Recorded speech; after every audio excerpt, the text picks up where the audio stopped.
গত শুক্রবার প্রথমবারের মতো বিপিএল শিরোপা জিতেছে ফরচুন বরিশাল। আর ট্রফি নিয়ে দল যখন উল্লাস করছে সেই সময় তামিমদেরই আহ্বানে শিরোপা জয়ের উৎসবে যোগ দেন নগদ লিমিটেডের প্রধান নির্বাহী কর্মকর্তা তানভীর মিশুক। সেখানেই দলের খেলোয়াড়দের জন্য 20 লাখ টাকার অর্থ পুরস্কার ঘোষণা করেন তিনি। তবে এখানেই শেষ নয়, এরপর জানা গেল তামিম রিয়াদদের জন্য আরও 1 কোটি টাকা পুরস্কার ঘোষণা করেছে দলটির মালিকানায় থাকা মিজানুর রহমান। সেটা ফাইনালের দুদিন আগেই। এক সাক্ষাৎকারে মিজানুর রহমান বলেন, আমরা ফাইনালের আগেই পুরস্কার ঘোষণা করেছি, কোয়ালিফায়ার জেতার পরই। তবে কত টাকা পুরস্কার সেটা কোনোভাবেই উল্লেখ করেননি তিনি। কেবল জানিয়েছেন অঙ্কটা বেশ বড় আর এক সংখ্যার।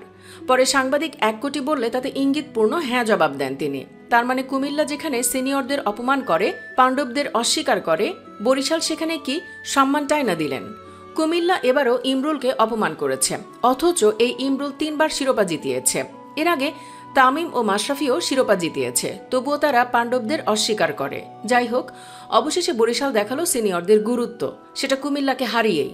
অথচ সেরা দল সাজিয়েও এর আগে বেশ কয়েকবার ফাইনালে গিয়েও এতদিন অবধি শিরোপা জিততে পারেনি তারা। এবারও তাদের নিয়ে কোনো হইচই ছিল না, বরং তাদের বুড়োদের দল হিসেবেও বলেছে অনেকে। তবে টুর্নামেন্ট শুরু হতেই সব আলোচনা বদলে দিয়েছে তারা। প্রবল দাপট দেখিয়ে উঠে এসেছে তারা ফাইনালের হট ফেভারিট কুমিল্লা ভিক্টোরিয়ান্সকে 6 উইকেটে হারিয়ে ট্রফি জিতে নেয় দক্ষিণের এই দলটি। শিরোপা জয়ের পুরো কৃতিত্ব সিনিয়রদের দিয়েছে দলটির মালিক। মিজানুর রহমান জানিয়েছেন, সিনিয়রদের গুরুত্ব আছে, তাদের নিয়ে কাজটা সহজ হয়ে যায়। কেউ যদি তাদের গুরুত্ব না বোঝে তাহলে তাদের সমস্যা। এছাড়া তিনি পাণ্ডবদের অস্বীকারের বিষয়েও কথা বলেন। দর্শক, সিনিয়রদের এভাবে সম্মান দেওয়ার জন্য আপনি কি মিজানুর রহমানকে একটা ধন্যবাদ দেবেন না?